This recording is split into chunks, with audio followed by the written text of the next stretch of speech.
বর্ধমানের এক রাজা ও রানীর ৩ পুত্র ছিল, যারা তখন বিয়ের উপযুক্ত। রাজা তাদের ডেকে বলেন যে সবারই একজন জীবনসঙ্গী থাকে, আর এখন তাদের নিজের ঘর বাঁধার সময়। তিনি তাদের ধনুক তীর নিয়ে বের হতে বললেন, এবং যেখানে তীর পড়বে সেখান থেকেই তোমরা তোমাদের বউ খুঁজে নেবে। ৩ রাজপুত্র রাজার আদেশ মেনে তীর ছুড়ল। বড় ছেলের তীর পড়ল এক কৃষকের বাগানে, মেজ ছেলের তীর পড়ল এক ধনী ব্যবসায়ীর বাগানে।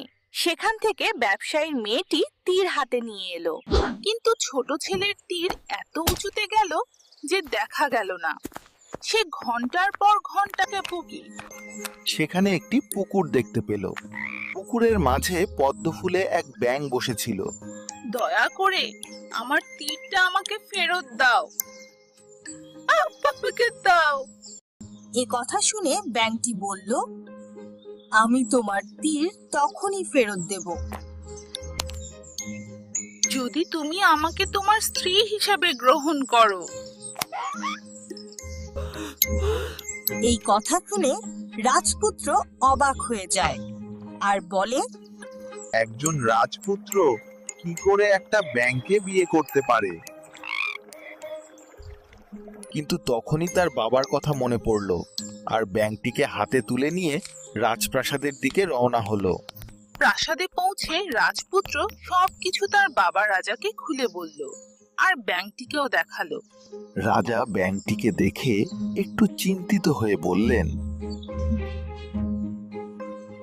বাবা, যদি তোমার ভাগ্যে একটি ব্যঙ্গ লেখা থাকে তবে সেটাকেই আমাদের মেনে নিতে হবে। সেই দিনই ৩ রাজপুত্রের বিয়ে সম্পন্ন হলো। বড় ২ রাজপুত্র বিয়ে করলো সুন্দরী ও গুণবতী মেয়েদের, আর ছোট রাজপুত্র বিয়ে করলো সেই ব্যাঙকে। সময় কেটে গেল। একদিন রাজা আবার ৩ ছেলেকে ডেকে বলেন, আমার প্রিয় সন্তানরা, আমি দেখতে চাই তোমাদের স্ত্রীরাকে আমার জন্য সবচেয়ে সুন্দর একটি জামা বানিয়ে দিতে পারে। ৩ জনেই বাবার আদেশ মেনে নিজের নিজের ঘরে ফিরে গেল। বড় ২ রাজপুত্র নিশ্চিন্ত ছিল, কারণ পুপিটা তাদের স্ত্রীরা সুন্দর সেলাই ও কারো কাজ করতে পারত। কিন্তু ছোট রাজপুত্র খুব চিন্তায় পড়ে গেল। তার মুখ দেখে ব্যাঙটি বুঝতে পারলো, হাতা পাখা। স্বামী, আপনি এত মন খারাপ করে আছেন কেন? এখন আমাকে লজ্জার মুখে পড়তে হবে। বাবা আমাদের বলেছেন আমাদের স্ত্রীদের আগামী সকাল পর্যন্ত তার জন্য একটি সুন্দর জামা তৈরি করে দিতে হবে। আরে, এটা তো তেমন কঠিন কিছু না। আগে আপনি ভালো করে খেয়ে ঘুমিয়ে নিন। মনে রাখবেন, প্রতিটা সকাল এক নতুন আশার আলো নিয়ে আসে। রাজকুমার খেয়ে নিল আর তারপর বিছানায় শুয়ে পড়ল। কিছুক্ষণের মধ্যেই সে ঘুমিয়ে গেল। সে ঘুমিয়ে পড়ার পর ব্যাঙটি ফোট করে দরজার বাইরে বেরিয়ে এলো। উঠানে গিয়ে সে নিজের ব্যাঙের খোলস খুলে ফেলল, আর সঙ্গে সঙ্গে সে এক অপূর্ব সুন্দরী তরুণীতে রূপ নিল। তারপর সে জোরে তালি বাজিয়ে বলল, আমার সকল দাসীরা শোনো, এমন এক রাজকীয় জামা তৈরি করো যেমন আমাদের রাজপরিবারে তৈরি হয়। সারা রাত দাসীরা মিলে দারুণ সুন্দর এক জামা তৈরি করলো। সকালে রাজকুমারের ঘুম ভাঙিয়ে দেখলো ব্যাঙটি টেবিলের উপর বসে আছে আর তার হাতে একটি জামা। রাজকুমার আনন্দে লাফিয়ে উঠল এবং সেই জামাটি নিয়ে সোজা তার বাবার কাছে চলে গেল। সে সময় রাজা তার বড় ২ ছেলের আনা জামাগুলো দেখছিলেন। মহারাজ, আপনার জন্য এইটি এনেছি। এই জামাটা এতই সাধারণ যে কোনো গরিব কৃষকও হয়তো এটা পরতে চাইবে না। তারপর দ্বিতীয় ছেলে তার জামা রাজার সামনে রাখল। এটা তো এত বাজে যে কোনো কুমোরও এটা পরতে অস্বীকার করবে। এবার ছোট রাজপুত্রের পালা এলো। সে ধীরে ধীরে কাপড়ে মোড়ানো জামাটি খুলল। জামাটি এতটাই রাজকীয় আর অপূর্ব ছিল যে চারপাশের সবাই অবাক হয়ে তাকিয়ে রইল। জামাটি সোনা আর রূপার সুতো দিয়ে নকশা করা, যেন রাজকীয় সম্মানের প্রতীক। রাজার চোখে আনন্দের ঝিলিক এসে গেল। তিনি বললেন, এ জামাই রাজার পরার যোগ্য। আমরা তো অকারণেই তার স্ত্রীকে নিয়ে মজা করেছিলাম। দেখে তো মনে হচ্ছে সে কোনো সাধারণ মেয়ে নয়। নিশ্চয়ই তার মধ্যে কিছু রহস্য আছে। এরপর কিছুদিন কেটে গেল। আমার প্রিয় সন্তানরা, এবার আমি দেখতে চাই তোমাদের মধ্যে কার স্ত্রী সবচেয়ে সুস্বাদু রান্না করতে পারে। রাজার এই আদেশ শুনে ছোট রাজপুত্র আবার মন খারাপ করে ফেলল। চুপচাপ ধীরে ধীরে সে তার ঘরের দিকে রওনা দিল। প্রিয় রাজপুত্র, আজ আপনার মুখ এত হতাশ কেন? রাজা হুকুম করেছেন যে তিনি তার পুত্রবধূদের রান্না করা খাবার খাবেন। আহা, এত ছোট একটা ব্যাপার, আপনি চিন্তা করবেন না। আগে ভালো করে খাবার খান, তারপর শান্তিতে ঘুমান। সকাল হলে সব ঠিক হয়ে যাবে। ওদিকে রাজা যে দুই বর ছেলে, তারা রাজমহলের রান্নাঘর থেকে এক বৃদ্ধা রান্নুনিকে দিই। আমরা আপনাকে ডেকেছি যেন আপনি আমাদের জন্য সুস্বাদু খাবার রান্না করে দিতে পারেন।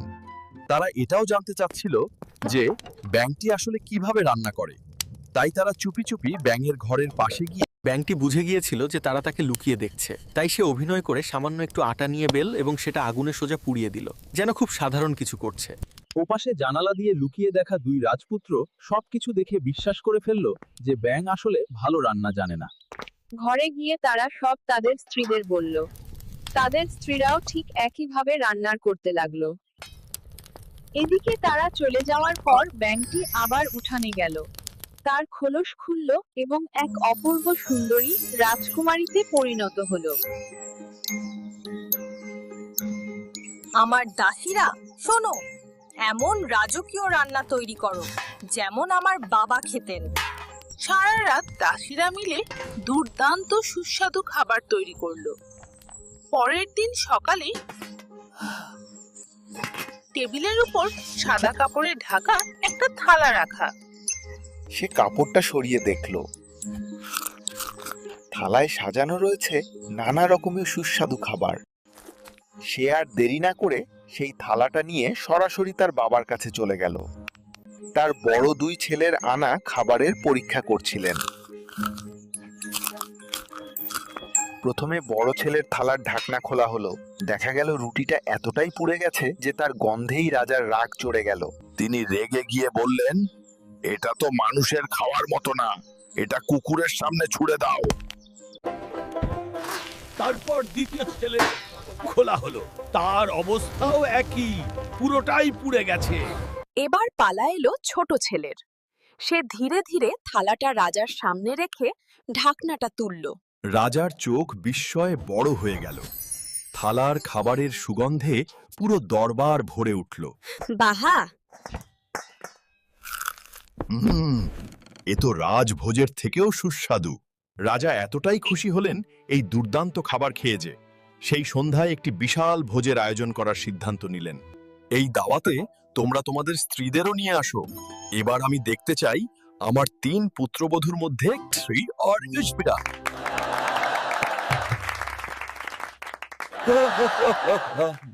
এ কথা শুনে ছোট রাজপুত্র আবার মনমরা হয়ে দরবার থেকে বেরিয়ে গেল। তার মনে দুশ্চিন্তার ঢেউ উঠল। সে ভাবল, এবার তো আর রক্ষা নেই, সবকিছু একেবারে বিগড়ে যাবে। ও বেচারি, ব্যাঙ কি আর নাচতে পারবে? কি হলো রাজপুত্র, আপনার মুখ এত ক্লান্ত আর বিষণ্ণ কেন? রাজপুত্র সব ঘটনা খুলে বলল। রাজা এবার তাদের স্ত্রীদের নাচ দেখতে চাচ্ছেন। এতটুকু কথা নিয়ে আপনি এত চিন্তা করছেন? চিন্তা করবেন না, পা শুধু এটুকু করুন, দাওয়াতে একা চলে যান। আমি আপনার পরেই পৌঁছাবো। আর যখন আপনি বজ্রধ্বনির শব্দ শুনবেন তখন অতিথিদের বলবেন, আমার স্ত্রী তার বাহনে চলে আসছেন। রাজপুত্র ঠিক তাই করল। সে দাওয়াতে পৌঁছালো।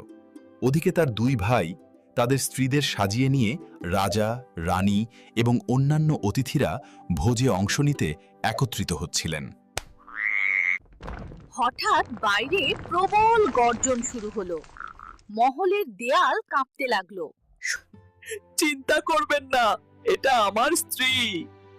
সে তার রথে করে আসছেন।